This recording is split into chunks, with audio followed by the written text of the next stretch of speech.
Malam semuanya, puji Tuhan kita malam hari ini bisa bertemu di dalam pendalaman Alkitab, eksposisi kitab, dan kita masuk di pasal yang ke-5 dari surat 2 Korintus.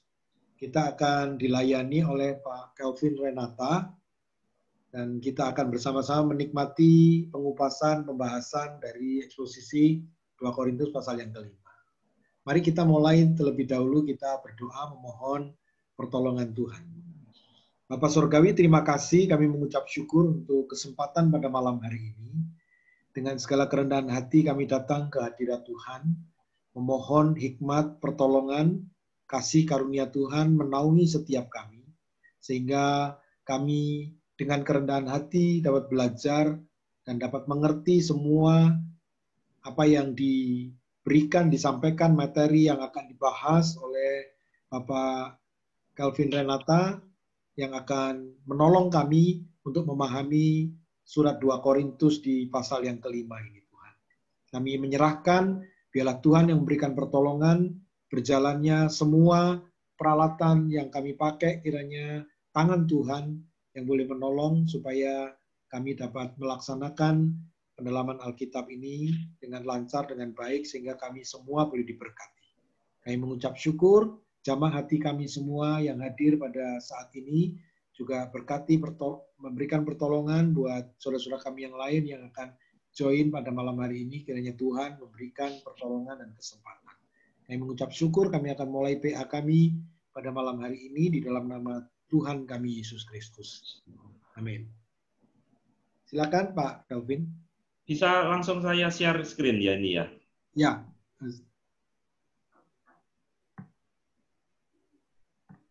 Ya, silakan Pak.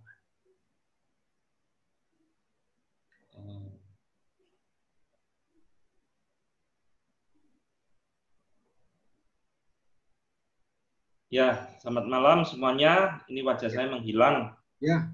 Kita akan membahas 2 Korintus, ayat yang diberikan tuh pasal 4 ayat 16 ya. Jadi bagi saudara-saudara yang belum mengikuti dari awal, saya memberikan latar belakangnya ya. Jadi latar belakang ini Paulus banyak berbicara tentang dirinya di berbagai pasal, bukan sebagai satu kesombongan diri, tetapi adalah sebagai satu apologia atau pembelaan terhadap dirinya atas keraguan otoritas kerasulan yang dipertanyakan oleh musuh-musuhnya.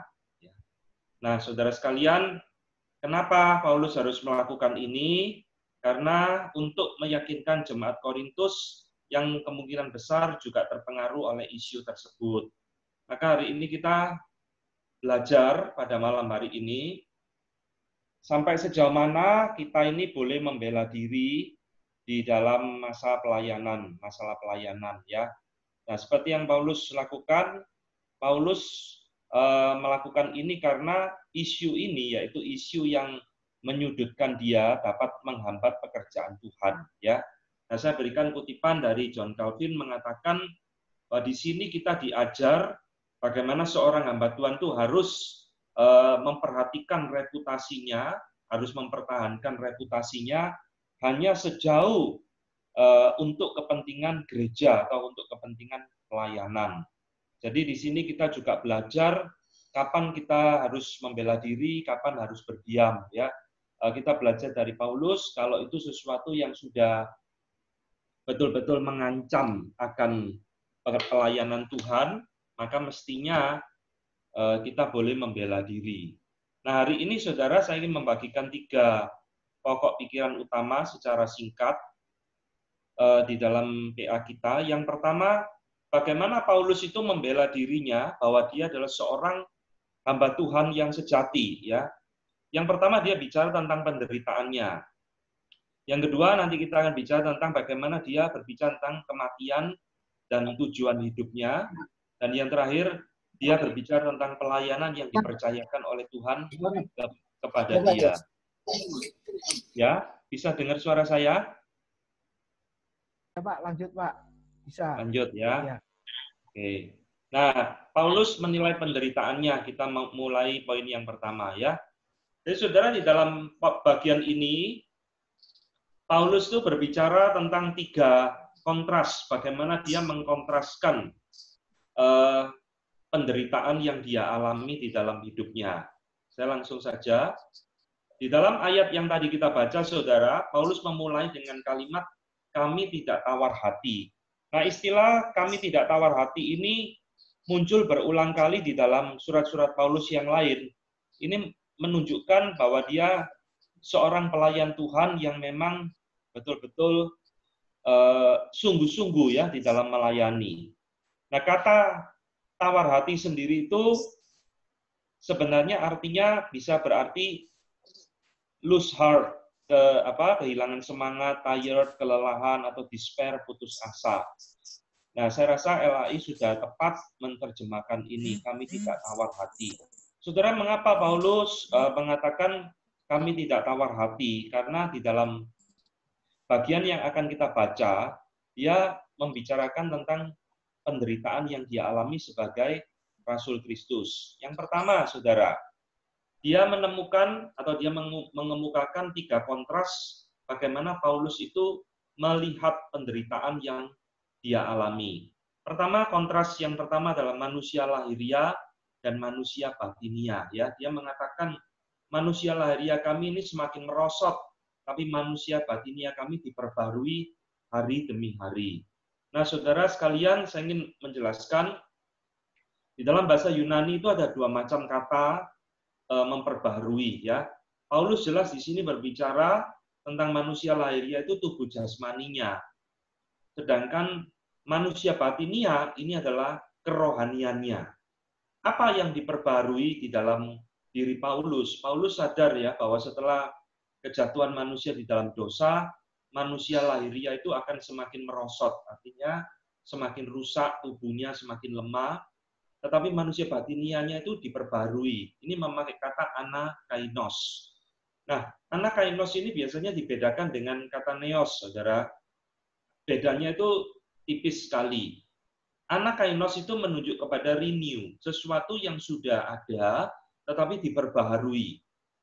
Sedangkan neos itu ada sesuatu yang dari tidak ada menjadi ada, baru. Ya.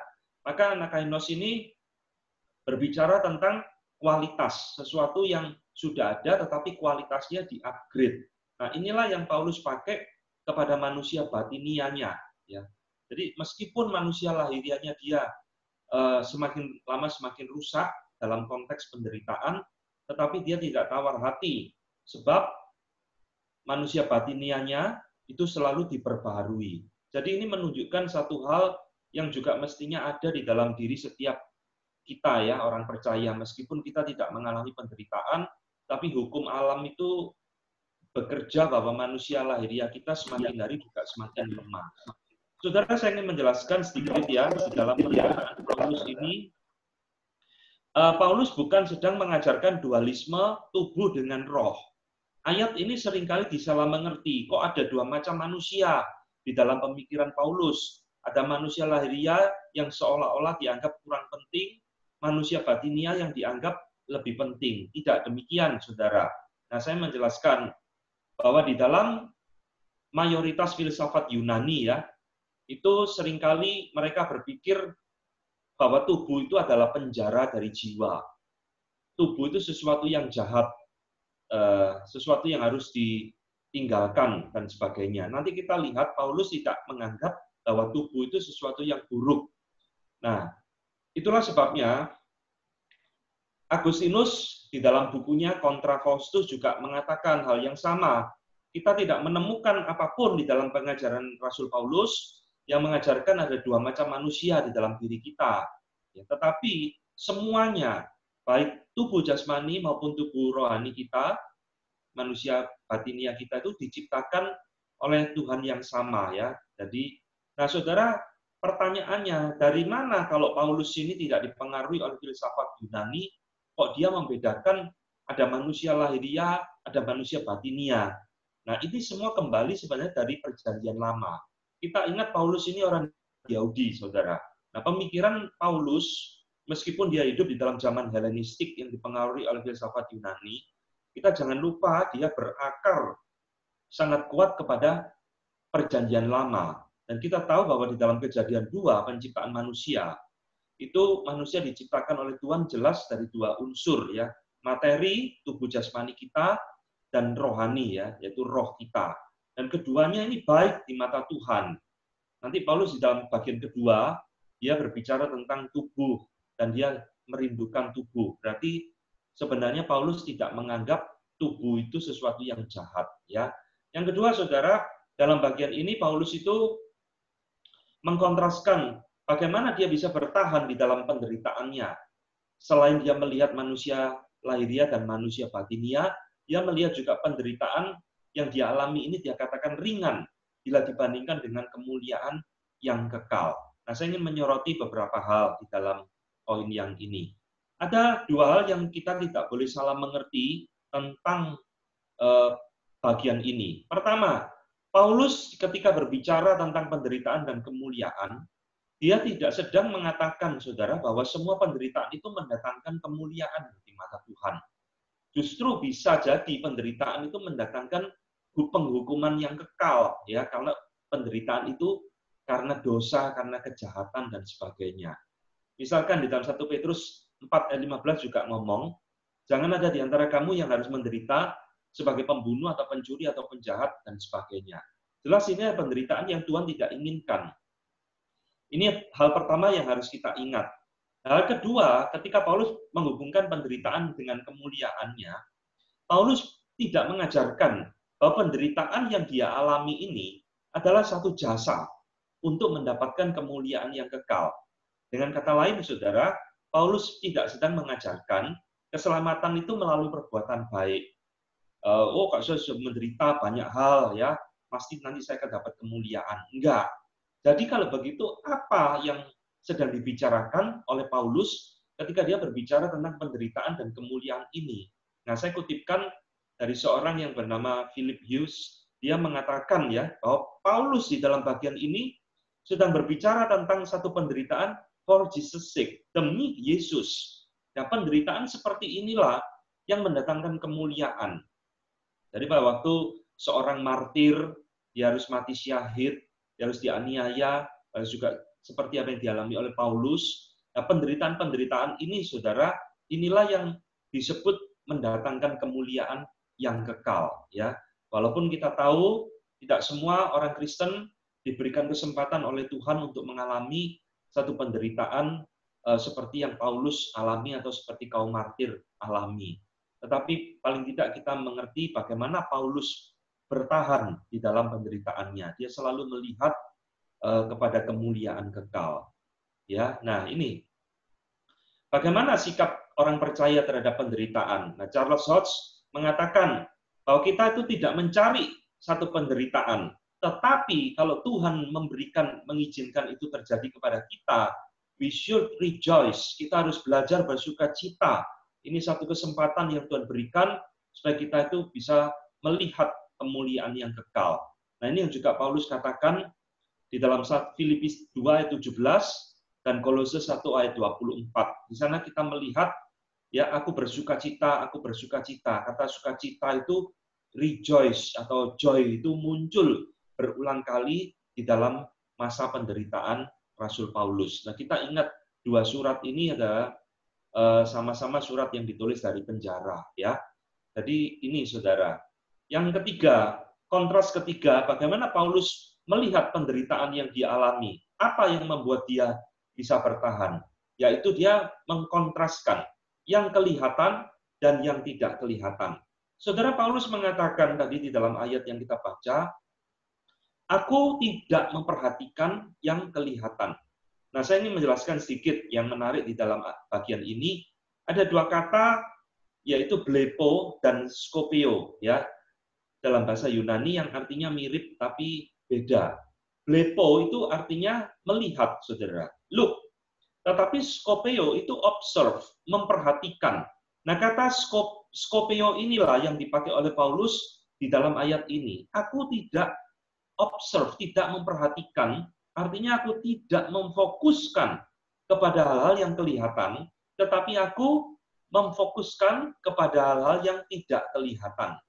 Ini yang memberikan kekuatan kepada Paulus. Dari kata skopeo ini kita mendapatkan banyak kata, misalnya teleskop, mikroskop, itu seperti itu ya. Jadi fokus melihat sesuatu dengan tajam, itu skopeo. Nah, Paulus mengingatkan kepada kita melalui bagaimana dia melihat penderitaan. Aku tidak skopeo hal yang kelihatan. Nah, saudara, di sini muncul satu pertanyaan ya bagi kita. Apa yang dimaksud oleh Paulus dengan kata yang kelihatan ini? Aku tidak memperhatikan yang kelihatan. Biasanya orang ketika membaca ayat ini langsung pemikirannya kepada hal-hal duniawi. Ya, aku tidak memperhatikan hal-hal materi, kemewahan dunia, kenikmatan dunia. Nah, itu memang bisa artinya seperti itu, saudara, tidak salah. Tetapi di dalam konteks Paulus menuliskan ini, saya lebih setuju dengan pentafsiran bahwa yang kelihatan di sini itu adalah penderitaannya. Jadi ketika Paulus ngomong, aku tidak memperhatikan yang kelihatan, artinya dia tidak memperdulikan penderitaan jasmaninya ini loh, yang sedang dia alami. Tapi aku memperhatikan yang tidak kelihatan, yaitu kemuliaan yang akan dia terima nanti di dalam kekekalan. Nah, saudara, inilah 3 kontras ya di dalam Paulus ketika membicarakan tentang penderitaannya. Nah, saya menutup bagian pertama ini dengan satu pertanyaan, saudara. Apa sih tujuan Paulus itu membicarakan tentang penderitaan ini? Nah, kita harus ingat tadi di awal saya mengatakan 2 Korintus ini adalah satu surat yang bersifat apologia. Paulus mempertahankan otentisitasnya, keaslian kerasulannya melalui hal yang pertama, penderitaan. Jadi dengan kata lain, saudara, Paulus ini berkata, kalau aku ini rasul palsu, ya seperti yang diisukan, disebarkan oleh musuh-musuhku, mana ada sih seorang rasul yang palsu itu mau menderita sampai seperti ini, gitu loh. Jadi ini satu apologianya dia untuk meyakinkan jemaat di Korintus bahwa dia adalah seorang rasul yang betul-betul dari Tuhan. Ya, nah ini bagian pertama atau poin pertama. Nah, saudara, sekarang kita masuk dalam 2 Korintus pasal ke-5. Paulus bukan hanya bicara tentang pelayanannya, penderitaannya, tapi Paulus juga berbicara tentang kehidupan dan kematiannya. Ya, ini tidak kita baca ya, ayatnya terlalu panjang. Saya rasa nanti saya jelaskan saja. Ada 10 ayat yang di dalam bagian ini. Saudara, bagian ini agak lebih sulit untuk dimengerti daripada poin yang pertama tadi. Kalau poin pertama tadi lebih gamblang, sekarang Paulus di dalam bagian ini menggunakan banyak bahasa metafora, saudara. Bahasa kiasan yang cukup membingungkan orang. Ini Paulus ngomong apa sebetulnya? Yang pertama, dia mengatakan, kalau kemah tempat kediaman kami ini dihancurkan, Tuhan akan memberikan kediaman baru di surga. Ya. Jadi Paulus, saya uraikan pertama dia berbicara dengan kemah tempat kediaman. Bahasa Inggris menggunakan our earthly home. Saudara, apa ini? Ini satu metafora tubuh jasmani, saudara. Paulus menggunakan istilah kemah untuk menunjukkan tubuh jasmaninya yang tadi sudah kita bahas, yang semakin melemah, semakin rusak ini, diibaratkan sekarang dengan tubuh, dengan kemah.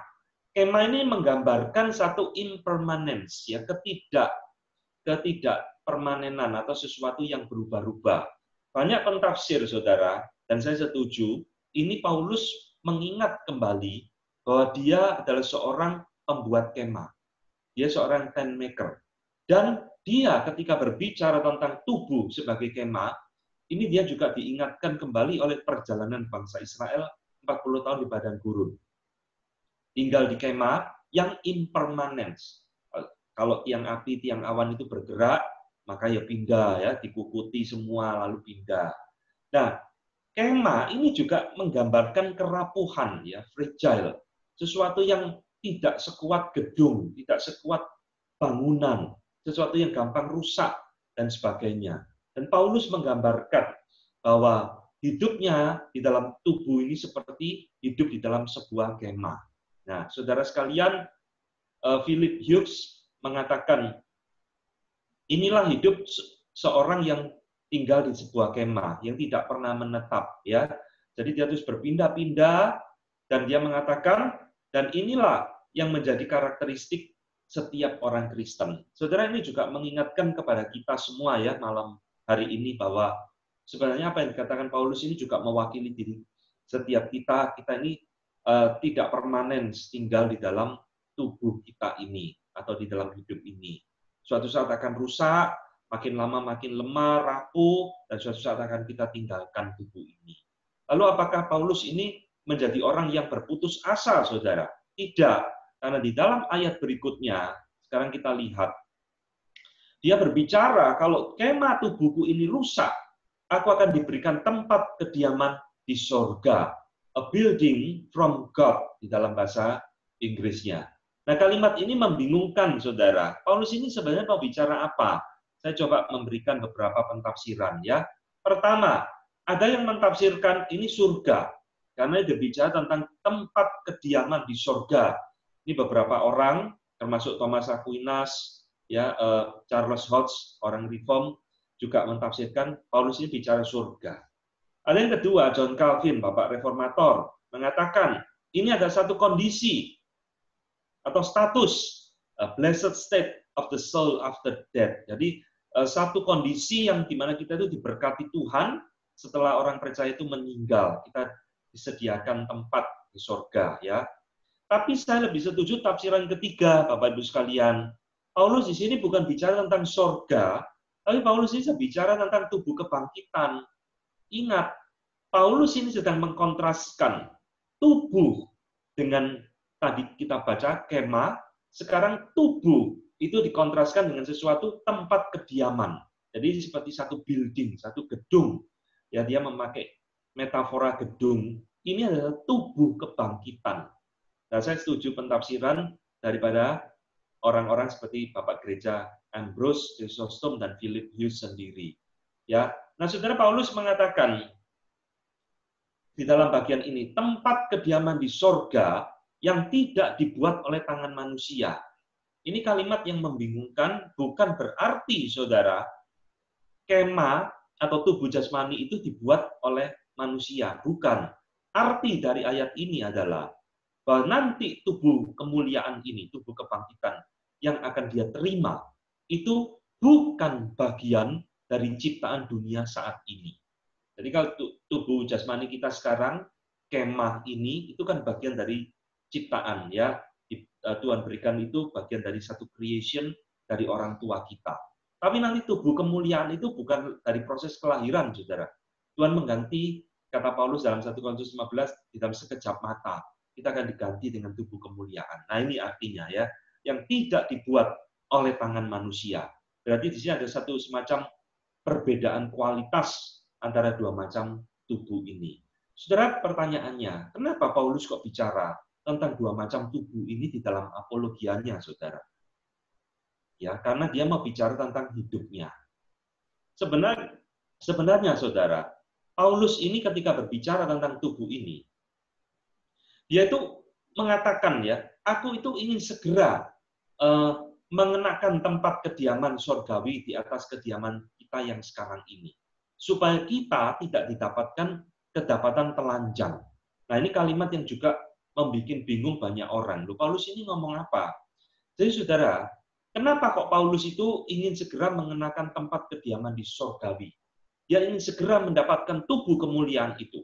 Nah, kalimat ini menggambarkan Paulus itu ingin segera bertemu dengan Tuhan, Yesus segera datang di masa dia hidup, sehingga dia itu tidak mengalami kematian secara jasmani, dan dia mewakilkan itu di dalam satu kalimat tanpa harus mengalami ketelanjangan, yaitu kondisi roh tanpa tubuh. Nah, ini yang dimaksud oleh Paulus di dalam ayat ketiga ini, ya.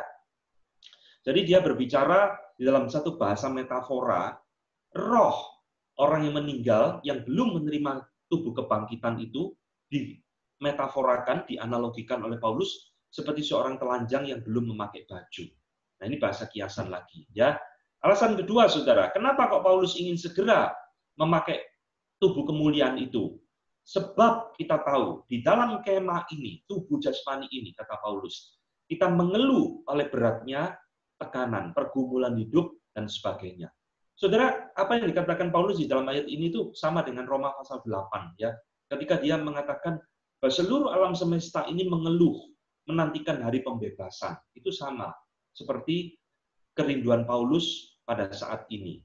Ya, dia ingin segera hidup bersama dengan Tuhan, seperti juga Filipi juga mengatakan hal yang sama. Karena dia tahu, saudara, dia mengalami penderitaan yang begitu berat sehingga dia merindukan untuk segera memiliki tubuh kebangkitan. Ya, nah selanjutnya, tetapi di dalam bagian ini, saudara, Paulus itu sadar tidak mungkin keinginannya itu bisa tercapai saat ini. Ya, kenapa? Karena Allah belum mengizinkan itu terjadi. Maka dia mengatakan, pada waktu itulah Allah yang mempersiapkan kita untuk hal itu, untuk menerima tubuh kebangkitan itu, dan mengaruniakan roh kita kepada jaminan. Dan inilah yang menghasilkan ketabahan di dalam diri Paulus. Jadi saudara, Paulus ini mengatakan, aku ini sebenarnya ingin cepat-cepat ketemu dengan Tuhan, menerima tubuh kemuliaan itu. Tapi kalaupun aku belum menerimanya, tidak apa-apa. Aku yakin Tuhan itu tetap akan memberikan itu kepada aku.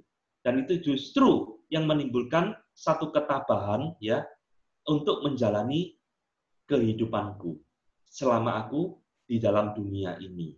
Ya, meskipun kata Paulus, aku lebih suka tinggal menetap bersama dengan Tuhan. Ini kalimat yang persis di dalam Filipi ya. Mati bagiku adalah keuntungan, tapi kalau aku hidup, aku harus tetap menghasilkan buah, kata Paulus. Jadi saudara, Paulus ini menurut saya orang yang sangat konsisten. Itulah sebabnya, saudara, kita melihat Paulus ngapain sih berbicara di dalam apologianya ini mengenai hidup dan matinya dia. Inilah puncak dari apologianya. Kalaupun Tuhan itu memberikan aku hidup, ya, belum membawa aku kembali ke surga, belum memberikan aku tubuh kemuliaan, aku tetap berusaha supaya kami tetap berkenan kepadanya. Baik ketika kami hidup di dalam tubuh ini, kata Paulus, artinya ketika aku masih hidup, maupun ketika kami diam di luarnya, yaitu sesudah kematian, atau di dalam kondisi ketelanjangan yang tadi dia sampaikan. Jadi Paulus mengatakan, baik ketika aku masih hidup di dalam tubuh ini, maupun nanti aku sudah meninggal, tetapi belum menerima tubuh kebangkitan, aku tetap akan berusaha hidup berkenan kepadanya. Mengapa, saudara? Paulus berkata, karena setiap orang kita harus menghadap tahta pengadilan Yesus Kristus. Ya, jadi saudara, Paulus di dalam poin kedua ini mau mengatakan apa? Dia di dalam apologianya menunjukkan, aku ini rasul yang sejati loh.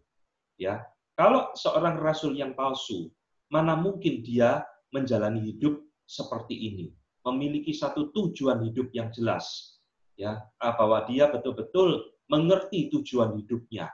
Dia bukan sekedar hidup, tapi dia mau hidup betul-betul untuk Tuhan. Nah, ini kira-kira message atau pesan yang Paulus ingin sampaikan di dalam poin yang kedua ini. Ya, nah sekarang kita masuk dalam poin ketiga. Paulus sekarang menilai pelayanannya. Ini di dalam ayat 11 sampai ayat 21. Ya, Paulus kan berbicara bahwa dia adalah rasul yang sejati dari cara dia melihat, menilai pelayanannya. Ya, ini tidak kita baca, nanti saya akan jelaskan. Sudah ada dua poin penting di dalam bagian yang kita baca ini. Yang pertama, Paulus ingin menunjukkan kepada jemaat di Korintus, aku ini seorang rasul yang sejati, rasul Yesus Kristus. Kenapa? Karena aku mau melayani dari motivasi dan hati nurani yang bersih di dalam melayani. Saudara, di dalam ayat ini, ayat-ayat yang tadi kita baca, kita menemukan Paulus itu menyatakan beberapa poin penting. Pertama, dia mengatakan, kami itu takut akan Allah. Ya, bagi Allah, hati kami itu nyata, jelas, motivasi kami clear, bersih. Kasih Kristus itu yang menguasai kami. Kristus itu yang mempercayakan pelayanan pendamaian itu kepada kami. Ya, dan kami ini adalah rasul-rasul atau utusan-utusan dari Kristus. Nah, ini adalah Paulus bicara tentang motivasi. Nah, saudara, saya tidak memberikan penekanan ini kepada kita pada malam hari ini. Tapi saya ingin menekankan poin yang kedua. Kalau tadi Paulus menilai hati nuraninya ya, saya ingin menekankan kepada poin yang kedua di dalam bagian ketiga ini. Yang jauh lebih penting adalah saudara, bagaimana Paulus itu menilai Yesus Kristus di dalam kehidupan pelayanannya. Siapa sih Yesus bagi Paulus itu? Ada beberapa menarik. Pertama, Paulus mengatakan di dalam ayat yang panjang itu, bahwa Kristus itu telah mati untuk semua orang. Ini poin pertama. Jadi Yesus Kristus adalah juru selamat bagi semua orang, ya, semua bangsa maksudnya. Yang kedua, dia juga memberikan satu klaim tentang Kristus. Kristus itu telah mati dan juga telah dibangkitkan. Ini satu pengakuan imannya dia terhadap orang-orang di Korintus. Ketiga, Allah mendamaikan dunia dengan dirinya oleh Yesus Kristus. Berarti Yesus Kristus ada satu-satunya pendamaian atas dosa-dosa kita. Ini semua adalah gambaran-gambaran Paulus tentang Yesus Kristus yang dia layani, saudara. Jadi dia ingin menunjukkan satu kristologi pengenalannya tentang Kristus. Nah, poin keempat ini yang menarik. Dia mengatakan, kami pernah menilai Kristus menurut ukuran manusia. Ya, saudara-saudara, kalimat ini hanya muncul satu kali di dalam surat ini, di dalam bagian ini, saudara. Kalau kita membaca surat-surat Rasul Paulus, kita sering melihat Paulus ngomong, Yesus mati untuk semua orang, dia mati dan bangkit, yang itu muncul berulang kali. Allah mendamaikan dunia, itu juga muncul berulang kali dalam kitab Roma. Tapi ayat ini, kalimat keempat ini cuma muncul di dalam bagian ini, saudara. Saya memberikan satu penekanan sedikit ya. Dalam bahasa aslinya, kata yang dipakai itu bukan manusia sebenarnya, tapi daging. Kami pernah menilai Kristus menurut ukuran daging. Artinya apa, saudara? Nah, ini menjadi satu perdebatan di dalam pemikiran Paulus ya, teologi Paulus, Paulin teologi. Banyak para teolog itu memperdebatkan apakah selama Paulus hidup dia pernah berjumpa muka dengan Yesus ya. Nah, ada orang-orang yang mengatakan tidak pernah berjumpa. Jadi Paulus dengan Yesus selama Yesus hidup tidak pernah berjumpa, tiba-tiba berjumpanya di Damsik, Kisah Rasul 9 itu. Tapi ada sebagian teolog-teolog melalui ayat ini, saudara, memberikan satu tafsiran bahwa ketika Tuhan Yesus hidup, rupanya Paulus itu pernah berjumpa dengan Tuhan Yesus. Nah, entah mana yang benar atau tidak, ini bukan hal yang krusial ya, kita pegang manapun tidak terlalu penting. Tapi kalimat ini menarik, karena Paulus dengan jujur di dalam ayat ini ngomong, aku pernah keliru menilai Kristus menurut ukuran manusia atau menurut kedagingan aku. Maksudnya apa? Jadi saudara, entah Paulus itu pernah ketemu atau tidak, tapi Paulus ini pasti pernah mendengar nama Tuhan Yesus. Dan di dalam ayat ini, saya mentafsirkan kemungkinan besar Paulus itu ingin mengatakan, saya pernah keliru menilai Yesus. Karena aku pernah menilai dia dengan kedagingan, dengan ukuran manusia. Mungkin Paulus menilai Yesus itu sebagai penyesat. Mungkin Paulus pernah menilai Yesus itu sebagai guru palsu, ya, pembuat keonaran, dan sebagainya, dan sebagainya. Ini loh yang dimaksud oleh Paulus menurut ukuran manusia. Jadi Paulus dengan kalimat ini, dia mengatakan, aku pernah salah menilai Yesus. Namun, kata Paulus selanjutnya dalam ayat ini, aku tidak menilainya demikian. Aku tidak lagi keliru menilainya. Tentunya, saudara, kita ingat kapan Paulus berubah penilaiannya. Ya, tentunya setelah dia bertobat di dalam Kisah Rasul pasal 9 itu, ya, di mana dia berjumpa dengan Kristus meskipun tidak face to face. Itulah yang merubah. Sekarang aku tidak menilainya demikian. Mengapa, saudara? Ini alasannya. Satu kalimat yang sangat terkenal sekali, yang sering kali kita dengar, kita khotbahkan, yang mengatakan bahwa barang siapa di dalam Kristus, dia ada ciptaan yang baru. Saudara, ayat ini seringkali dipakai oleh kita, ya, kita khotbahkan, lalu kita mengatakan orang yang dilahir barukan, orang yang percaya kepada Tuhan, dia ciptaan yang baru. Betul, saudara, itu tidak salah, ya. Tetapi sekali lagi di dalam konteks ayat ini, Paulus ini sedang berbicara tentang dirinya sendiri. ayat ini Paulus menunjuk kepada dirinya. Aku ini sekarang satu ciptaan yang baru. Dan aku dalam Kristus, sehingga aku tidak lagi salah menilai Kristus di dalam hidupku. Ini sesuatu yang indah. Satu apologia yang Paulus tunjukkan kepada jemaat Korintus. Memang aku dulu pernah keliru, tapi sekarang enggak. Kenapa? Karena aku sekarang adalah ciptaan yang baru. Nah, kata ciptaan yang baru di sini, saudara, ini juga menggunakan kata yang sama, anakainos, renew. Aku adalah satu ciptaan yang diperbaharui. Arti literalnya seperti itu.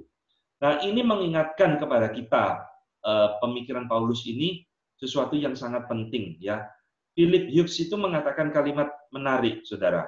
To know Christ after the flesh, in accordance with the standard of this world, is not to know Christ at all. Kalau kita mengenal Kristus itu menurut kedagingan, menurut ukuran dunia ini, itu sama sekali artinya kita tidak mengenal Dia. Ya, jadi apa sih artinya, saudara? Kalau kita tarik aplikasi dan konteks ini di dalam kehidupan gereja dan kekristenan zaman sekarang. Saudara, apa yang kata Paulus ini sesuatu yang mengerikan kalau kita pikirkan, ya. Dan saya percaya banyak orang Kristen yang mengaku Kristen yang datang ke gereja menilai Kristus juga menurut ukuran kedagingan, saudara, menurut manusia. Ya, siapa Kristus itu? Pemberi berkat. Siapa Kristus itu? Penyembuh, pembuat mujizat, pemberi kemakmuran, hanya sebagai guru moral, dan sebagainya, dan sebagainya. Saudara, orang-orang yang mengaku Kristen anak Tuhan, kalau menilai Kristus, kata Philip Hughes, seperti ini menurut ukuran duniawi, orang-orang seperti ini adalah orang-orang yang sebenarnya tidak mengenal Yesus sama sekali. Karena Yesus tidak ingin dikenal sebagai orang atau sebagai satu pribadi yang seperti ini. Ya, jadi ini kalimat yang menarik dari Rasul Paulus yang mengingatkan kepada kita bahwa kita harus memiliki satu pemahaman tentang Kristus, kristologi yang betul, yang tepat di dalam mengenal Yesus. Ya. Nah, yang kelima, saudara, terakhir ya, Paulus bukan berhenti sampai di sana, salah mengenal Kristus. Di dalam ayat berikutnya, poin kelima ini dia memberikan satu kalimat yang menarik, yaitu dia mengatakan, dia yang tidak mengenal dosa telah dibuatnya menjadi dosa karena kita. Saudara-saudara, ayat ini adalah ayat yang penting sekali. Lalu Paulus mengatakan supaya di dalam Dia kita dibenarkan oleh Allah. Ya, saudara, saya melalui poin yang kelima ini ingin memperkenalkan, mengajarkan, kalau sudah pernah mendengar, ini berarti satu refresh, ya, penyegaran kembali. Di dalam Alkitab, saudara, juga di dalam teologi reform, kita mengenal satu istilah yang namanya imputasi. Nah, imputasi itu apa artinya? Bahasa Inggrisnya imputation, ya. Imputasi itu saya terjemahkan sebagai dianggap atau dinyatakan atau diperhitungkan. Saya kasih contoh supaya kita lebih gampang memahami, ya. Kalau saya punya hutang dan saya tidak bisa membayar, saudara, lalu ada di antara saudara yang berbaik hati membayarkan hutang saya. Ya, membayarkan hutang saya, maka apa yang saudara lakukan itu diperhitungkan, diimputasikan seolah-olah menjadi milik saya. Jadi itu tetap lunas meskipun yang bayar saudara, tetap lunas, ya. Nah, saudara, itulah kira-kira arti imputasi. Diperhitungkan, dianggap atau dinyatakan. Nah, di dalam Alkitab, saudara, kita menemukan ada 3 macam imputasi yang Alkitab nyatakan. Pertama, imputasi dosa Adam kepada kita. Saudara, banyak orang bingung, ya. Loh, kok kita ini dianggap orang berdosa? Bahkan bayi yang baru lahir pun memiliki satu status sebagai orang berdosa di mata Tuhan. Loh, kok bisa? Saya kan tidak ikut makan buah pengetahuan itu dengan Adam. Iya, memang. Bahkan kita belum lahir, saudara. Inilah imputasi pertama. Dosanya Adam itu diperhitungkan, dianggap, dinyatakan sebagai dosanya kita.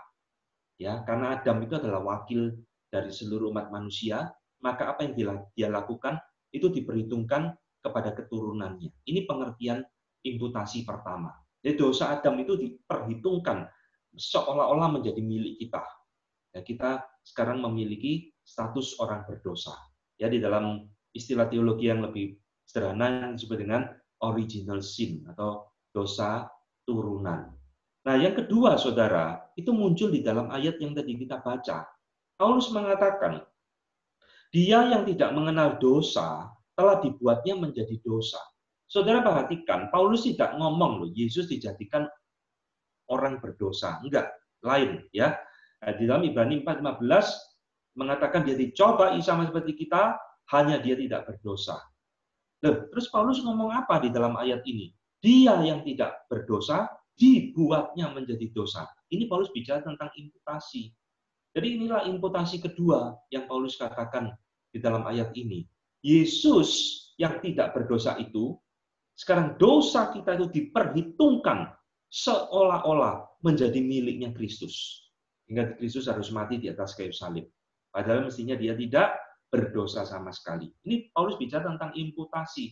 Ya, dosa kita dianggap, diperhitungkan seolah-olah menjadi milik Yesus. Nah, saudara-saudara, yang ketiga, saudara, ini juga ada di dalam ayat yang kita bahas ini. Supaya di dalam Dia kita dibenarkan oleh Allah. Inilah imputasi ketiga. Kebenaran Kristus itu sekarang diimputasikan kepada kita, diperhitungkan kepada kita. Jadi kalau kita berbicara tentang pembenaran, justification, bukan berarti kita itu betul-betul benar tanpa cacat celah di mata Tuhan. Enggak. Kan kita itu dibenarkan karena, ini Paulus ngomong, kebenaran Kristus itu diperhitungkan seolah-olah menjadi milik kita. Padahal sebenarnya bukan. Tapi karena Kristus sudah mati bagi kita, dan kita percaya beriman kepada Dia, kebenaran Kristus itu diperhitungkan menjadi milik kita. Ini loh, supaya di dalam Dia kita dibenarkan oleh Allah. Ya, jadi saudara, ini adalah apologia Paulus yang ketiga. Paulus menilai pelayanannya. Message apa yang Paulus ingin sampaikan di dalam poin ketiga ini? Jadi Paulus itu ingin mengingatkan kepada jemaat di Korintus yang mulai goncang, meragukan kerasulan daripada Rasul Paulus. Paulus ingin mengingatkan, kalau aku ini rasul palsu, ya, mana ada si rasul palsu melayani Tuhan seperti ini? Ya, yang dipercayakan Injil, yang memiliki pandangan tentang Kristus begitu utuh, ya, yang memahami karya dan pribadi Kristus dengan baik, kami memelihara hati nurani kami dan sebagainya dan seterusnya. Nah, inilah saudara Paulus itu memberikan apologianya kepada jemaat di Korintus di dalam 3 poin ini, ya. Saya rasa ini yang bisa saya bagikan. Saya akan kembalikan layarnya, ya. Terima kasih.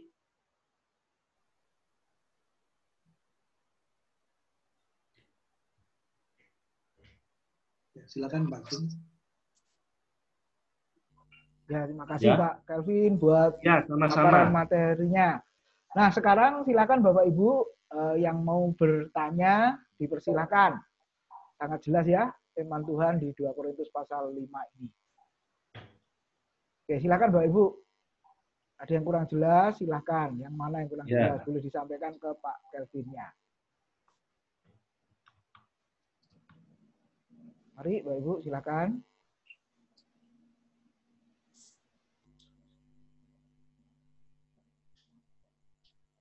Selamat Tim. Ya, ya Pak. Bambang. Ya. Jadi kan memang surat Rasul Paulus untuk Korintus itu kita nggak tahu kapan ditulisnya. Iya. Saat Rasul Paulus masih di Korintus atau Rasul Paulus sudah meninggalkan Korintus, kita nggak tahu. Kemudian siapa yang menerima surat yang disebut surat Korintus 1, ya kan, 1 Korintus kan gitu, 2 Korintus. Itu nggak tahu juga. Tapi kira-kira surat itu ada, kalau ditulis di tempat lain berarti ada yang bawa, kemudian diserahkan ke jemaat. Yang terima siapa juga tidak tercantum.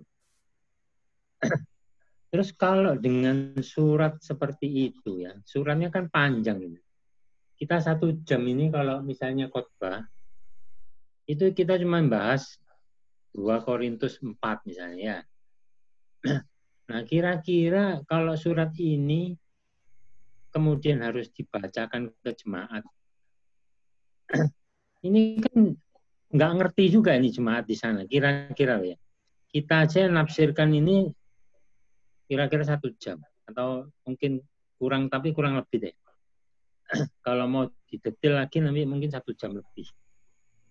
Nah, maksud saya kira-kira surat Rasul Paulus ini bagi jemaat-jemaat di Korintus itu yang mungkin belum terbentuk, yang masih istilahnya partisan gitu ya.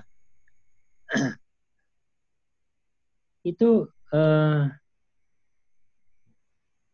apa namanya? Artinya dia itu maksudnya untuk apa namanya menyatakan kerasulannya itu benar. Tapi kan bisa juga diartikan bahwa ini membela diri, kemudian juga banyak menimbulkan pertentangan, kira-kira gitu. Jadi maksud saya gini, apakah surat-surat Rasul Paulus kepada jemaat-jemaat, kan kadang di Korintus, kadang di Efesus, kadang di mana ya, di Filipi. Apakah manjur gitu, maksud saya manjur itu membangun jemaatnya? Karena kita tahu bahwa beberapa daerah yang dikunjungi sama Rasul Paulus di masa penginjilannya itu sekarang sudah menjadi negara yang bukan lagi mayoritas Kristen. Jadi banyak yang sudah mungkin jemaatnya itu sudah lagi juga murtad juga. Nah, kira-kira di zaman itu ya, di zaman itu faedahnya itu sampai di mana? Ini kan kita nggak pernah dijelaskan.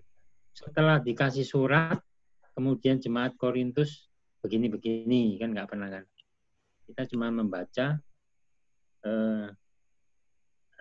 bahwa Rasul Paulus di Korintus bertemu dengan Aquila, Priscilla, kemudian melayani 1,5 tahun, kan gitu kan ya. Memang nggak pernah dijelaskan. Tapi kalau saya pikir-pikir lagi, kalau kita dijelaskan dari 1 perikop aja 1 jam, mungkin ya surat-surat Paulus ini saat mereka baca, mereka pun nggak ngerti, mereka atau salah tafsir, jadi nggak berguna, kira-kira gitu. Gimana kalau pendapatnya Pak? Ya. Pak tadi. Silakan Pak Kavin, Pak Rudi itu. Iya. Panjang ya pertanyaannya. Nah, saudara, memang ya suratnya ini tidak dituliskan dari mana dan sebagainya, tetapi para penafsir memberikan tafsir kemungkinan besar dari Efesus. Jadi surat ini memang ditulis dari Efesus untuk jemaat Korintus. Nah, mengenai pertanyaannya, apakah surat ini berguna atau tidak? Ya pasti berguna ya. Jadi gini, mengukur sebuah surat yang ditulis oleh Paulus apapun itu bukan dari realita sekarang. Memang banyak kota-kota yang ditulis dalam Alkitab sekarang itu sudah hilang, sudah punah, bahkan ada yang sudah berpindah mayoritas menjadi agama yang lain ya. Tapi itu bukan menjadi satu indikator bahwa kalau gitu surat-surat Rasul Paulus nggak ada gunanya sama sekali. Saya yakin tetap ada guna di dalam zaman itu. Paling tidak apa yang Paulus tuliskan itulah firman Allah bagi kita yang akhirnya dikanonkan di dalam Alkitab kita, 27 kitab Perjanjian Baru ini, yang mayoritas hampir separuh semua isinya adalah tulisan dari Rasul Paulus. Dan saya rasa itu sesuatu yang bermanfaat bagi gereja sepanjang zaman untuk kita mengerti kehendak Tuhan bagi kita. Kira-kira jawabannya singkatnya seperti itu, Pak. Apa sudah menjawab? Oke, ya. Ya, jadi kita tetap tidak tahu waktu apa istilahnya perjalanan surat ini fungsinya kan sampai murid-muridnya akhirnya di kota yang diberi surat ini menjadi sudah istilahnya sudah melupakan juga surat-suratnya. Memang kita nggak tahu. Nah, mungkin Rasul Paulus juga nggak tahu kalau surat yang ditulis ini sekarang menjadi Alkitab, kira-kira begitu ya, Pak? Ya, ya, ya. Memang Paulus tidak tahu ya, tetapi semua di dalam kedaulatan Allah, apa yang Dia tulis akhirnya menjadi kanon firman Tuhan bagi kita. Ya, memang betul seperti itu. Oke, terima kasih, Pak. Ya, sama-sama. Silakan yang lainnya. Ya, mari Bapak Ibu yang lain. Mengenai topik kita malam ini loh, apa sudah jelas apa enggak? Permisi Pak, saya mau tanya.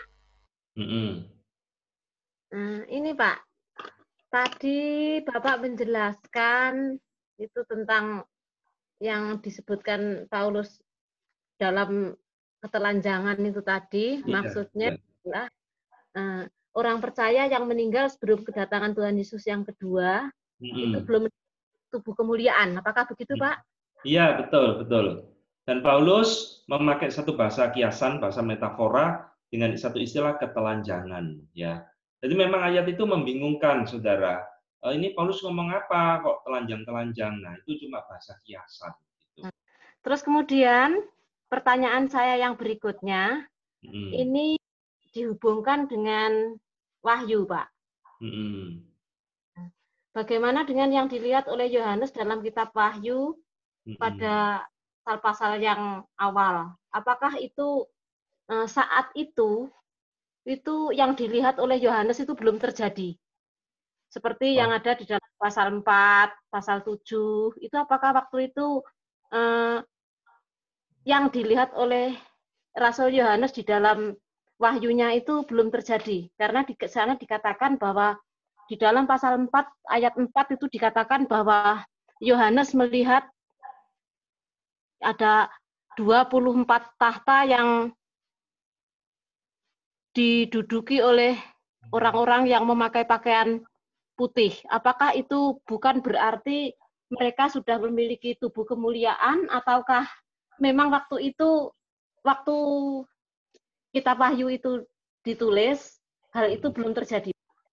Ya, jadi kita mesti ingat ya bahwa yang Yohanes lihat itu satu penglihatan ya yang belum terjadi itu. Jadi itu satu vision. Saya yakin itu memang sesuatu penglihatan masa depan yang akan digenapi nanti pada waktu Kristus setelah datang kedua kalinya, begitu. Ya. Apa sudah jelas? Kemudian dengan yang ada di pasal 7, Pak. Yang mana? Di pasal 7 itu kan mengatakan bahwa di sana Yohanes itu melihat ada itu orang-orang bangsa Israel itu diwakili oleh suku-sukunya tanpa satu suku, yaitu Dan. Apakah itu juga belum terjadi, Pak? Iya, saya rasa itu juga satu penglihatan ya, masa yang akan datang, apa yang akan terjadi nanti pada waktu Kristus datang yang kedua kalinya. Kira-kira seperti itu. Jadi terima itu kasih. satu vision. Iya. Ya, terima kasih banyak, Pak. Ya, sama-sama. Ya, mari Bapak Ibu yang lainnya.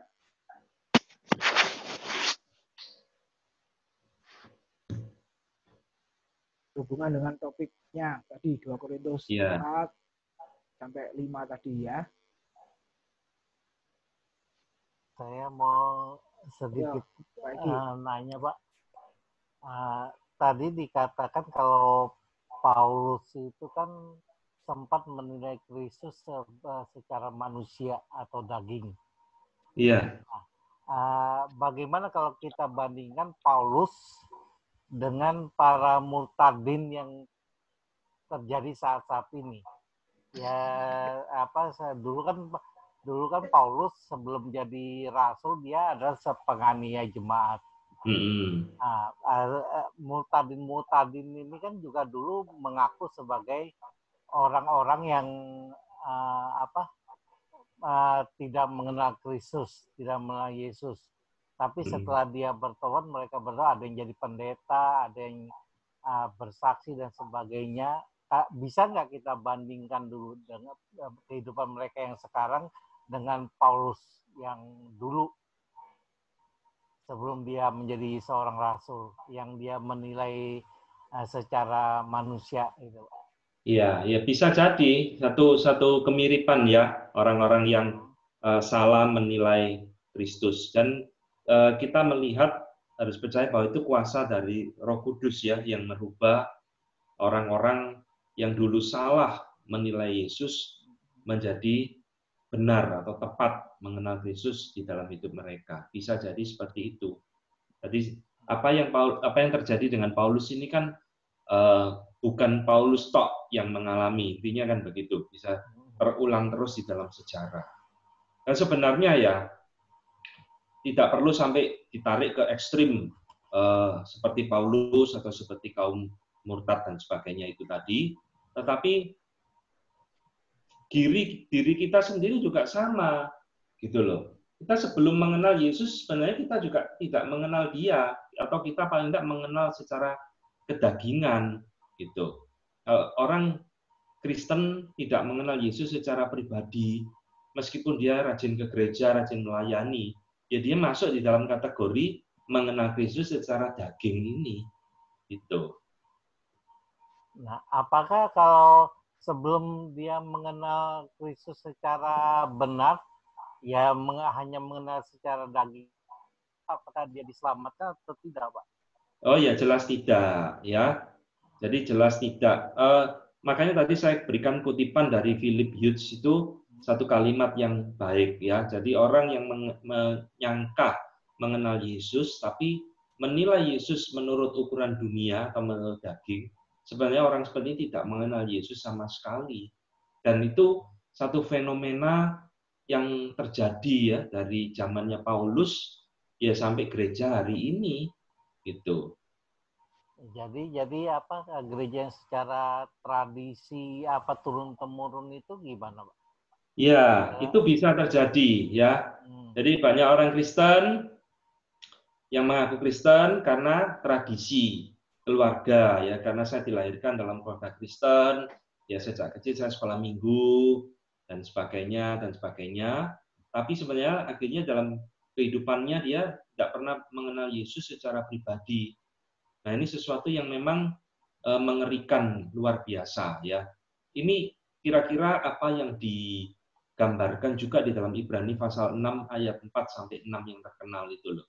Mereka yang pernah diterangi hatinya, pernah mengecap karunia-karunia roh, namun sekali lagi menyalibkan anak Allah, tidak mungkin diselamatkan. Nah, itu bicara kira-kira ya orang-orang seperti ini yang aktif di gereja, pelayanan, mengklaim diri orang percaya, tapi sebenarnya tidak mengenal Yesus secara pribadi.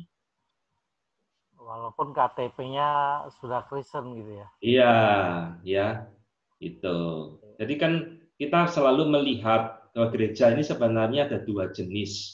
Ada gereja yang kelihatan dan gereja yang tidak kelihatan. Nah, gereja yang kelihatan itu ya gedungnya, jumlah anggotanya bisa ribuan, dan sebagainya, ya organisasinya, ikut sinode mana, dan lain-lain, itu disebut dengan gereja yang kelihatan. Tapi ada gereja yang kedua, gereja yang tidak kelihatan, yaitu kaum pilihan Allah. Orang-orang yang betul-betul mengenal Yesus secara pribadi dalam hidupnya dia. Nah, itu gereja yang tidak kelihatan. Biasanya dibedakan jadi dua macam. Berarti kita bisa memisahkan antara kelompok ini ya, Pak?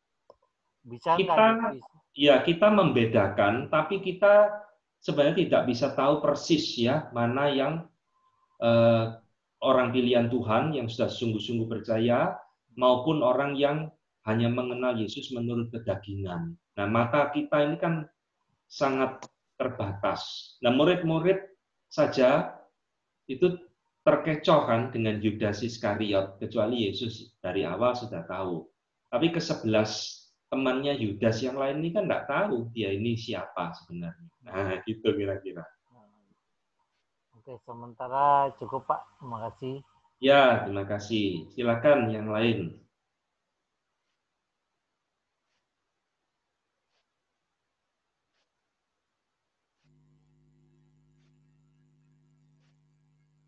Ya, mari Bapak Ibu.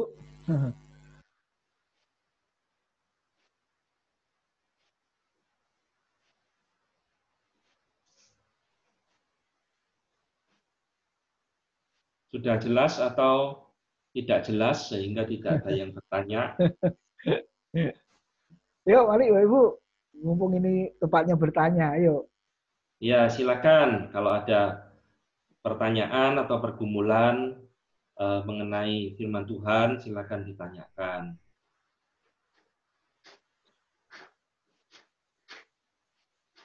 Pak, saya mau tanya Pak. Ya, silakan. Pak, tadi dari prolog Pak Calvin katakan tulisan Paulus ini susah dimengerti, Pak. Apalagi kita ini kalau baca hanya dengan letterlek gitu, Pak ya, memang susah sekali dimengerti. Nah, dari tulisan-tulisan yang Pak jelaskan tadi, kelihatannya itu tulisannya sih kayaknya Paulus ini ada kesombongan rohani, Pak, dengan tulisan-tulisannya dia ini. Nah, ini yang susah kita mengerti. Apakah ini tadi dikatakan ini apologik ya? Iya. Apakah memang demikian? Terus tulisannya memang kelihatannya kelas ya, Pak ya? Apa pada saat itu memang orang-orang Korintus itu juga sudah orang pinter-pinter gitu, Pak, sehingga dia harus tulisannya itu, waduh. Ya itu Pak, sedikit pertanyaan saya Pak. Ya, jadi Paulus ini sekali lagi bukan menyombongkan diri ya, tetapi dia sedang memberikan pembelaan terhadap fitnaan dari musuh-musuhnya yang menghasut jemaat Korintus, yang meragukan otoritas atau otentisitas kerasulannya. Jadi kalau kita nanti membaca, mengikuti PA ini sampai selesai, itu akan nanti muncul berulang kali. Misalkan di dalam pasal 12 ya, Paulus mengklaim, aku dibawa ke surga, sampai langit yang ketiga, atau langit ketujuh ya, diperlihatkan tentang keindahan surga dan sebagainya. Kalau kita tidak mengerti konteksnya, kita membaca, Paulus ini kok sombong ya, ngomong seperti ini kayak tadi, ya, bicara tentang penderitaan dan sebagainya. Nah, Paulus bukan sedang menyombongkan diri, tapi dia sedang mau menyatakan siapa dirinya dia terhadap musuh-musuhnya dia ini. Dan tadi kita di awal sudah saya buka dengan satu kalimat dari Bapak Reformator John Calvin mengatakan ya, bahwa seorang hamba Tuhan kalau sampai pelayanannya itu terganggu karena satu fitnaan terhadap dirinya yang tidak benar, dia boleh membela diri untuk kemuliaan Tuhan, untuk demi pekerjaan Tuhan. Coba bayangkan ya, kalau hari itu atau zaman itu Paulus diem aja, difitnah. Oh ini rasul palsu dan sebagainya dan sebagainya. Paulus diem aja. Kira-kira apa yang terjadi di Korintus? Gereja ini bisa hancur loh. Ya, pekerjaan Tuhan bisa terhambat, terganggu, dan orang tidak lagi percaya kepada Paulus. Itulah sebabnya 2 Korintus ini berbeda isinya dengan 1 Korintus. 1 Korintus isinya Paulus banyak marah kepada jemaat Korintus. 2 Korintus dia itu banyak memberikan apologia, pembelaan terhadap otoritas kerasulannya dia. Dan saya rasa memang ini sesuatu yang memang perlu dilakukan ya. Kira-kira begitu. Sudah menjawab? Terima kasih Pak, sudah Pak. Jadi memang membaca sebuah surat di dalam tulisan-tulisan Paulus ini, dan bukan Paulus tok ya, semua surat, mengerti latar belakangnya itu penting sekali, sehingga itu menjadi satu guidance bagi kita untuk memahami, oh surat ini kira-kira ngomong apa sih, oh, latar belakangnya apa. Nah, itu yang akan menolong kita. Yuk, silakan yang lain.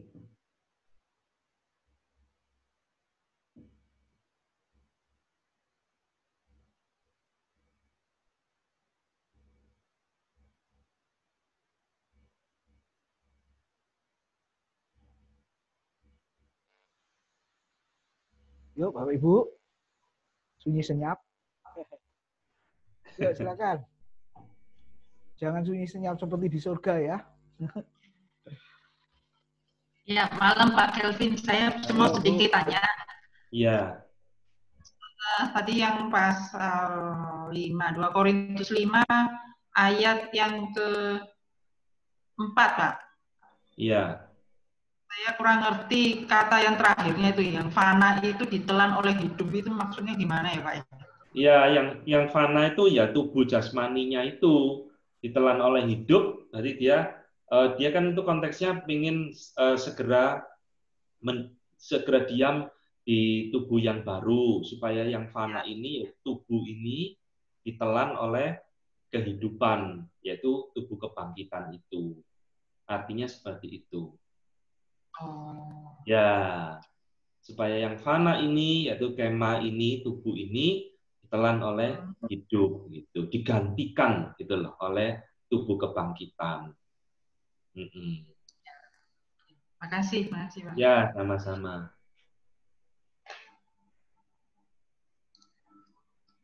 Jadi memang gini, kalau membaca suratnya Paulus, ya harus dibantu dengan buku-buku pentafsiran yang baik, ya baru kita bisa tertolong untuk memahaminya. Itu kan memang seperti tadi yang dikatakan, membaca surat-surat Paulus ini kadang-kadang agak membingungkan karena dia sering menggunakan bahasa-bahasa kiasan dan sebagainya, sehingga perlu dibantu dengan buku-buku tafsiran yang baik. Silakan yang lain kalau ada yang mau bertanya.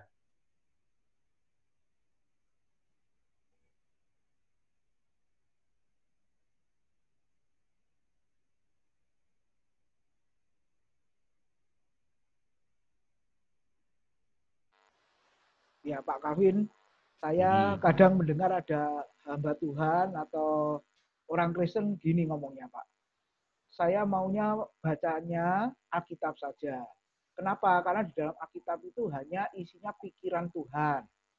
Nah, kalau saya baca buku-buku yang lain, terutama tafsiran-tafsiran yang jumlahnya banyak, itu sudah terkontaminasi dengan pikiran sang penafsir. Nah, begitu Pak. Jadi ada orang yang ngomongnya gitu ke saya. Ya, mungkin Bapak Ibu yang lain juga mendengar. Nah, terus menjelaskan kepada jenis ini, orang seperti ini bagaimana Pak? Ya, kalau menjelaskan itu langsung aja ditanyakan, tunjukkan satu ayat, ayat ini artinya apa menurut kamu? Nah, nanti akan baru tahu ngawurnya gitu ya. Karena sejauh saya belajar, tidak mungkin kita itu bisa memahami isi Alkitab tanpa dibantu oleh buku-buku teologi, buku-buku tafsiran yang baik. Ya, memang tidak semua buku tafsiran itu baik. Ada tafsiran-tafsiran yang ngaco-ngaco, yang tidak karu-karuan juga banyak. Nah, bagaimana kita membedakan satu buku tafsiran yang baik dan tidak? Yaitu berdasarkan pengalaman, berdasarkan satu pengetahuan. Bagi kita orang awam yang bingung, ya jangan cepat-cepat beli buku, tanya kepada hamba Tuhannya. Pak, buku ini kira-kira penulisnya bisa dipercaya enggak, pandangannya bagaimana, lurus enggak, atau dan sebagainya. Nah, seperti itu. Jadi intinya adalah kita ini tidak mungkin bisa memahami firman Tuhan secara utuh ya, secara holistik, secara lengkap tanpa dibantu oleh buku-buku teologi yang baik. Saya rasa itu kalau ada orang ngomong seperti itu naif sekali menurut saya. Entah dia lebih hebat dari Paulus atau bagaimana, tidak tahu. Gitu ya. Itu menurut saya. Ya, terima kasih, Pak. Ya. Jadi gini saudara, terus terang saja ya, kalau saya tidak dibantu oleh menjelaskan malam hari ini topik yang kita bahas, saya tidak dibantu oleh buku-buku tafsiran yang saya siapkan ini. Saya juga tidak ngerti loh maksud Paulus itu apa. Dia bicara ketelanjangan, apa, kema ini, dan sebagainya. Tapi ketika dibantu, saya rangkum, saya berikan, saudara kan lebih jelas. Oh, maksudnya begini. Nah, begitu. Jadi saya rasa tidak mungkin kita bisa memahami tanpa dibantu oleh buku-buku yang lainnya. Ya, makasih Pak. Ya. Silakan Bapak Ibu yang lainnya.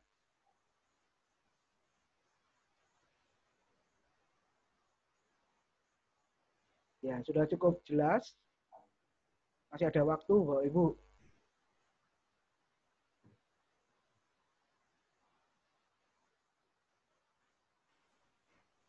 Ya, Pak Calvin, saya mau tanya aja Pak ya, yang gampang aja Pak. Tadi Pak Calvin kan bilang kalau kita membaca satu tulisan-tulisan Rasul Paulus ya, seperti di Korintus ini, Pak kan dibantu oleh beberapa buku-buku tafsiran yang istilahnya bagus ya Pak ya. Nah, kalau boleh tahu, mungkin Pak Calvin bisa memberikan satu referensi buku-buku yang bagaimana Pak? Judulnya apa? Terus itu yang maksudnya yang bisa kita baca dalam arti untuk kita orang awam Pak, yang bukan sekolah teologi gitu loh Pak. Jadi sewaktu-waktu kita baca, oh enggak ngerti langsung, oh coba cari di sini. Nah itu kan sedikit banyak membantu Pak. Karena sepanjang yang saya tahu, saya memang tahu ada beberapa buku-buku yang bagus seperti Matthew Henry, tapi buat saya itu kan, wah itu bisa ngantuk Pak baca itu Pak. Tulisan kecil-kecil terus tebel-tebel, waduh, itu kan berat Pak. Nah, maksud saya mungkin Pak Calvin bisa ngasih referensi lah Pak. Ya, untuk yang referensi bagi orang awam itu agak sulit ya. Maksudnya mestinya Matthew Henry itu kan sudah diterjemahkan ya ke dalam bahasa Indonesia atau oleh Momentum. Nah, Matthew Henry itu salah satu juga pentafsir yang baik, bukunya juga baik. Jadi memang bukunya tebel, karena Matthew Henry mentafsirkan seluruh kitab suci, PL dan PB. Nah, ya nggak usah dibaca semua, dibaca sesuai kebutuhan, bagian mana yang kita nggak ngerti, ya itu aja. Kalau yang lainnya, kebanyakan memang di dalam buku berbahasa Inggris, ya. Kecuali memang, seperti yang tadi saya banyak kutip itu, Philip Hughes itu serinya NIC, New International Commentary. Itu baik menurut saya. Terus ada seri lagi yang WBC, World Biblical Commentary, itu juga baik, dalam. Tapi itu semua untuk hamba Tuhan atau untuk orang yang memang betul-betul menggeluti itu. Gitu. Ya kalau untuk awam, saya rasa ya Matthew Henry sudah bagus, boleh baik. Matthew Henry itu seorang Puritan ya, abad ke-17, yang tulisannya tetap dipelajari, dibaca hingga hari ini. Kira-kira seperti itu. Oke, Pak. Makasih untuk informasi, Pak. Ya. Ya, silakan Bapak Ibu. Sama ditambah ikut kelas ya, Pak ya. Di samping membaca buku tafsiran, ikut kelas seperti malam ini. Ya. Kalau di Gra Family ada pembinaan-pembinaan, ya mestinya ikut, itu akan memperlengkapi. Jadi intinya begini ya, belajar firman Tuhan itu tidak ada yang instan. Semua itu harus butuh membayar harga ya, memakai waktu, bila perlu ya harus korban uang dan sebagainya. Dan tidak ada yang instan, semua membutuhkan komitmen, membutuhkan ketekunan untuk terus bertumbuh belajar ya. Ya, Pak Calvin. Ya, silakan. Kalau yang sekarang itu kan banyak tafsir online ya, seperti tafsir Alkitab. Ya. Yang kita bisa download dari aplikasi ya. Iya, dari Google Play ada. Kemudian di sana ada beberapa tafsir, entah ada 3 atau 4 tafsir itu. Yang seperti itu kira-kira bagus nggak itu tafsirnya? Ya, terus kan sekarang kalau kita buka di web ada sarapan pagi Biblika dan sebagainya. Itu cukup mumpuni, cukup tepat atau kurang kira-kira? Saya tidak hafal semua ya website yang representatif, tapi menurut saya yang kelompoknya Sabda itu cukup baik ya.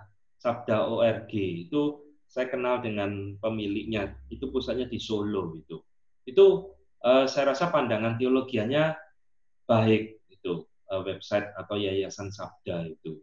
Kalau di search, cari, coba download dari sana. Untuk yang lainnya saya tidak hafal semua. Pasti ada yang baik, juga mungkin ada yang ngawur-ngawur juga ada. Jadi memang dunia internet kita ini sekarang kan seperti supermarket ya.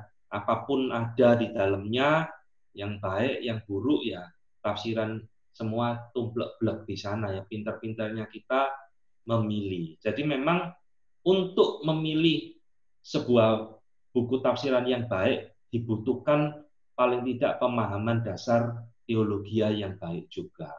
Kalau kita rajin ikut pembinaan, dibekali sedikit demi sedikit, paling tidak kita bisa mulai ada sense untuk membaca buku. Oh, ini bukunya ngawur. Oh, ini bukunya baik. Itu akan muncul pelan-pelan. Kita dilatih di dalam kepekaan kita melalui pembinaan, melalui khotbah-khotbah yang baik dan sebagainya. Seperti itu.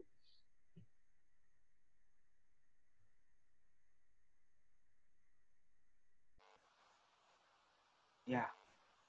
Silakan yang lain lagi, Bapak Ibu.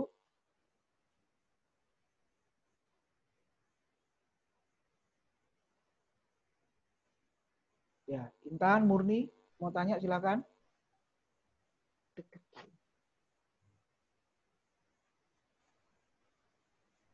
Pak, saya mau tanya. Iya. Cuma saya baca berulang-ulang ya Pak, di ayat 10-nya. Sebab kita semua harus menghadap tata pengadilan Kristus. Ini kayak kita memberi pertanggungjawaban ya Pak. Betul. Iya. Supaya setiap orang memperoleh apa yang patut diterimanya sesuai dengan yang dilakukannya. Nah, nanti kan kita menghadap pengadilan Kristus itu kan saat kita sudah mati ya. Ini ya gambaran saya ya Pak. Penafsiran saya sendiri, saat kita sudah mati. Terus bagaimana dengan orang yang terpilih, contohnya seperti kisah siapa ya, dalam hidupnya itu dia selalu berbuat yang jahat, lebih banyak jahatnya daripada baiknya, tapi dia itu orang terpilih. Dia pada Kristus pada akhirnya. Terus pertanggungjawabannya itu seperti apa gitu loh. Itu sih menurut, ya disitulah saya bingungnya Pak. Iya, jadi memang agak aneh ya kalau orang sudah di dalam Kristus hidupnya lebih banyak berbuat jahat daripada berbuat baik. Ini agak aneh pertanyaannya. Mestinya kalau orang dalam Kristus hidupnya mengalami transformasi seperti Paulus ya, dari penganiaya menjadi orang yang akhirnya hidupnya untuk Kristus. Paling tidak orang yang sudah di dalam Tuhan itu harus ada transformasi nyata dalam hidupnya, meskipun tidak bisa sempurna. Tapi pertumbuhan itu tetap ada, perubahan itu harus ada. Nah, intinya Paulus itu berbicara tentang pengadilan.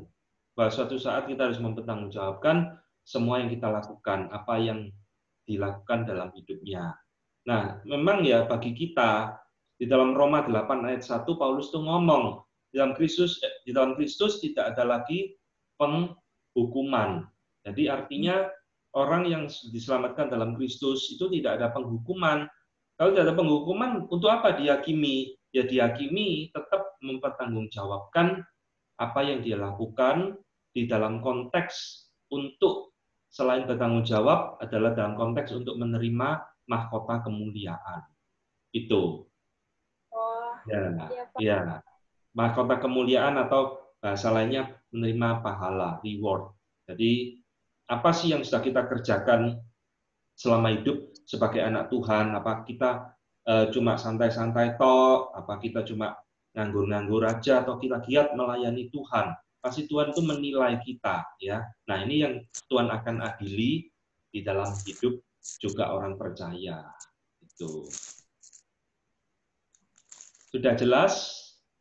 Jelas, Pak, jelas. Ya. Silakan yang lainnya.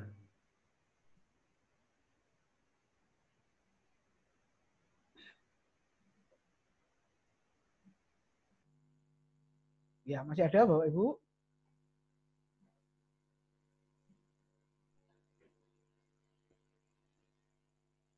Ya Pak, saya mau tanya lagi kalau nggak ada yang tanya Pak. Ya, Andi. Pak, Paulus ini kan rasul yang satu-satunya ketemu langsung dengan pertobatannya, ketemu dengan Yesus ya Pak ya, pada saat di Damsik itu Pak.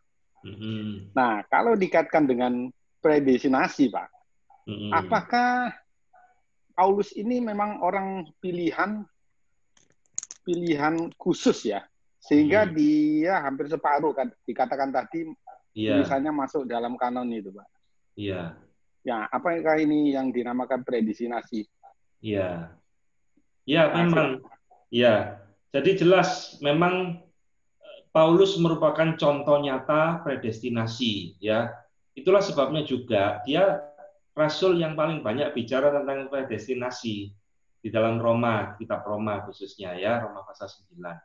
Jadi saudara memang kalau Paulus itu tidak dipredestinasikan Tuhan, dia tidak mungkin akan bisa mengalami hidup yang berubah demikian drastis. Jadi memang tidak salah kalau dikatakan Paulus itu predestinasi, iya. Tapi apakah di dalam predestinasi itu ada predestinasi khusus, predestinasi umum? Enggak, ya. Itu cuma caranya saja yang berbeda-beda dari tiap orang. Ada yang mungkin sama ya, caranya sama, ada yang berbeda. Nah, Paulus ini memang mengalami satu cara atau jalan pertobatan yang unik dibandingkan dengan rasul-rasul yang lain. Rasul-rasul lain itu bertobat, berjumpa Yesus sebelum Yesus mati. Paulus bertemu Yesus sesudah mati, bahkan setelah bangkit. Ya, jadi ada perbedaan di situ. Itu cuma caranya tok, tapi tujuannya sama. Tuhan memanggil, menyelamatkan setiap orang pilihannya. Di dalam waktunya Tuhan, caranya Tuhan yang sendiri-sendiri itu tadi. Sudah jelas kira-kira? Jelas Pak, makasih Pak.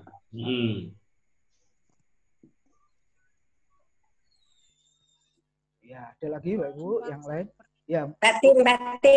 Bentar, Bu. Pak Tim. Orang Islam, orang Hindu, orang Buddha, itu surganya gimana?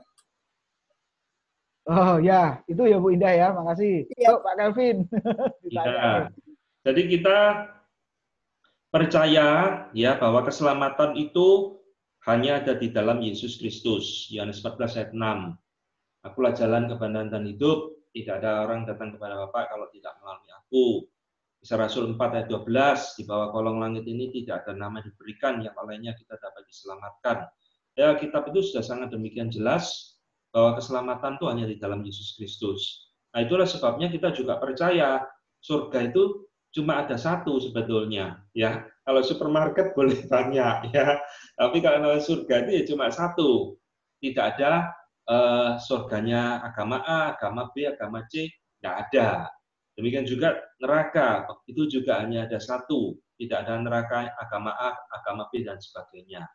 Jadi, untuk pertanyaannya Ibu, ya semua harus kembali kepada prinsip dasar yang barusan saya jelaskan, bahwa keselamatan ya hanya di dalam Yesus. Di luar Yesus, ya mereka berarti tidak mendapatkan hidup yang kekal. Tidak ada surga selain daripada hidup di dalam kekekalan bersama dengan Allah Tritunggal. Seperti itu jawabannya. Oh iya Pak, terima kasih. Nah, sama-sama. Yuk Murni. Ya Pak, ya saya sangat menyimak penjelasan dari Bapak yang memberikan materi ya pada malam hari ini, dan sangat menarik saya rasa. Hanya ada beberapa pernyataan-pernyataan atau seperti argumen begitu mengenai pemilihan sejak awal, atau donasi.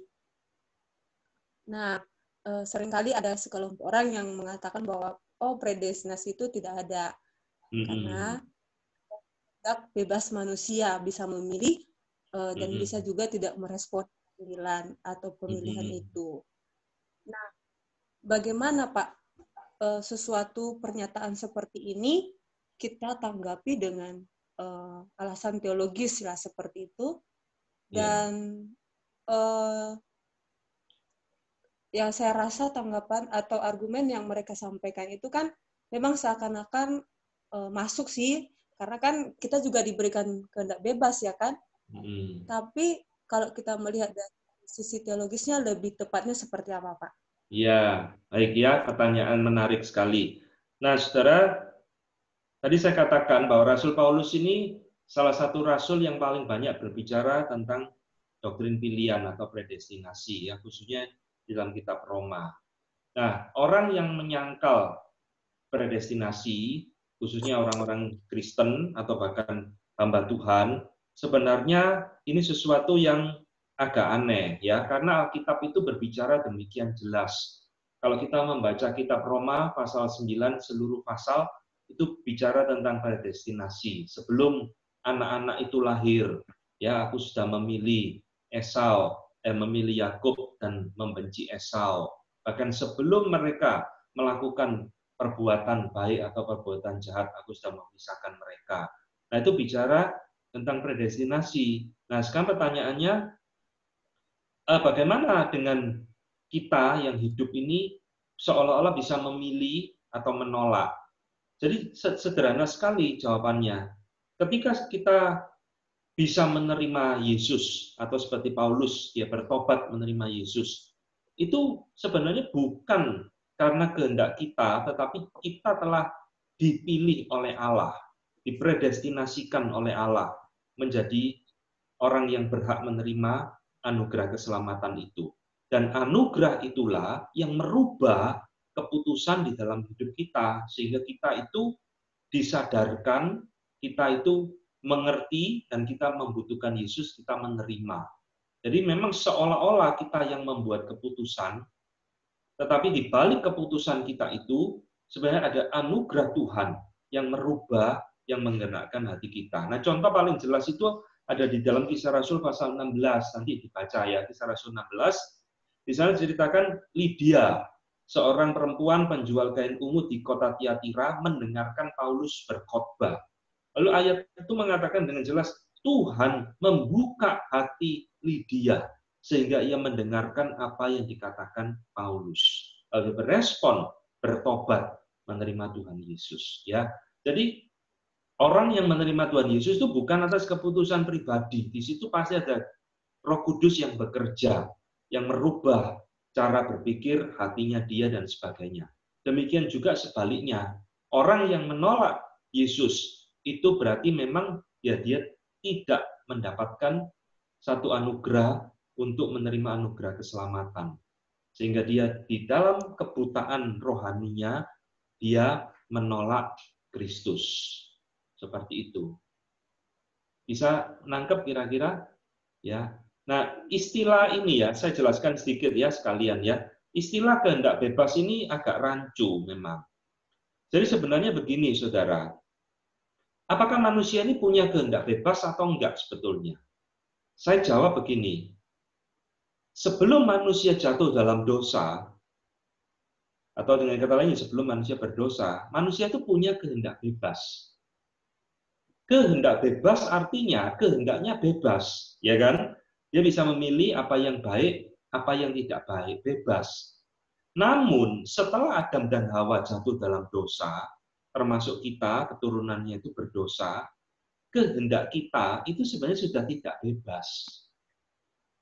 Kenapa tidak bebas? Karena kehendak kita itu sudah dicemari oleh dosa. Kecenderungan hati kita, kata Alkitab, adalah melawan Tuhan, berbuat dosa. Kejadian pasal yang ke-6. Nah, ya kan? Maka sebenarnya istilah kehendak bebas ini istilah yang sudah salah kaprah, ya, sering dipakai oleh orang, padahal sebenarnya kita ini sebenarnya kehendaknya sudah tidak bebas lagi. Kenapa tidak bebas? Karena kita cenderung melawan Tuhan di dalam dosa. Sehingga dosa itu yang mengendalikan kehendak kita. Kita tidak mampu untuk melakukan apa yang baik di mata Tuhan. Dengan kata lain, sebenarnya kita ini tidak bebas lagi. Itu. Nah, sudah ngerti ya lebihan ya tentang istilah kehendak bebas ini. Nah, kita memang tidak memiliki kehendak bebas, tapi kita masih memiliki namanya kehendak. Karena namanya manusia itu tetap memiliki kehendak. Tapi kehendak kita itu sudah tidak bebas. Karena sudah tercemar, diikat oleh dosa. Gitu. Sama seperti ilustrasinya saya berikan ya, misalkan seperti tikus yang kena lem. Ya, tikus kena lem itu dia punya kehendak enggak? Punya, dia pingin lari, pingin ini. Tapi dia enggak bisa, karena sudah terikat oleh lem itu. Dia enggak bebas, meskipun dia memiliki kehendak. Nah, analogi atau perumpamaannya seperti itu. Nah, manusia di dalam dosa, itu sebenarnya kehendaknya sudah tidak bebas lagi. Kehendaknya itu diikat oleh dosa. Nah, itu. Sudah jelas? Jelas, Pak. Terima kasih. Ya. Ya. Jadi kehendaknya terbelenggu ya, Pak ya? Ya. Seperti sebenarnya kita malam hari ini ada di ruangan masing-masing, tapi kita nggak bisa keluar ya, Pak ya? Kan kita bebas di ruangan kita ini ya. Ya, jadi kehendak manusia itu sebenarnya ada, tapi sudah tidak merdeka, tidak bebas. Maka Tuhan Yesus kan ngomong Yohanes 8:32, kalau kamu tahu aku, mengenal aku, engkau akan mengenal kebenaran itu akan memerdekakan kamu, membebaskan kamu. Maksudnya apa ya? Membebaskan kita dari belenggu dosa, sehingga kita sekarang dimampukan oleh Tuhan kehendak kita untuk melakukan hal yang baik, hal yang menyenangkan Tuhan. Nah, ya, jadi Alkitab itu berbicara, saudara, ketika Tuhan itu mempertobatkan kita, membawa kita, memperbarui kita, itu bukan cuma sekedar masalah, oh masuk surga, segitu, haleluya, bukan. Seperti Efesus 4:24, Paulus ngomong, memperbarui kita, ya, di dalam segala akal budi kita, kehendak kita, di dalam kekudusan yang sesungguhnya. Jadi ada satu perubahan di dalam hidup kita sekarang ini, termasuk masalah kehendak kita. Sekarang kita punya kehendak untuk mau menyenangkan Tuhan, untuk mau taat kepada Tuhan. Itu Tuhan pulihkan, ada di dalam diri kita. Ya.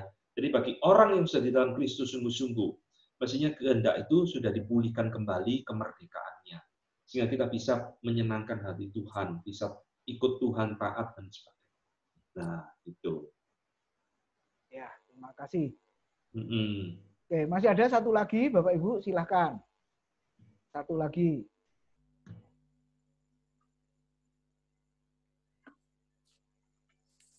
Ya. Kalau masih ada, kalau sudah tidak ada, kita akhiri. Ya, Pak Bambang mau menambahkan? Enggak, Pak Tim, cukup. Cukup ya. Oke. Ya, terima kasih Pak Kelvin sudah mengajar pada malam hari ini. Ya, sudah memberkati kita semua yang sudah bersama-sama belajar kebenaran firman Tuhan. Minta tolong sekalian Pak Kelvin berdoa untuk kita semua dan mengakhiri. Ya, yuk kita berdoa ya.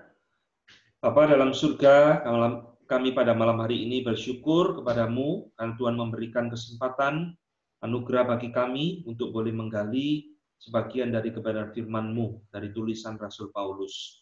Tuhan, apa yang kami pelajari malam hari ini, kiranya boleh membukakan akan kerohanian kami, supaya kami terus belajar melihat bagaimana Paulus berespon terhadap segala penderitaannya. Bagaimana Paulus menilai akan tujuan dan nilai hidupnya. Sebagaimana Paulus memahami akan panggilan pelayanannya. Kiranya semua yang diberikan oleh Tuhan kepada kami boleh mendorong kami untuk lebih setia mengikut Tuhan, lebih rajin bagi kami untuk mau menggali kebenaran firman-Mu. Berkati Tuhan setiap kami yang mengikuti PA pada malam hari ini, supaya apa yang kami pelajari tidak menjadi sia-sia. Terima kasih Bapa. Di dalam nama Tuhan kami Yesus Kristus, kami sudah berdoa dan mengucap syukur. Amin.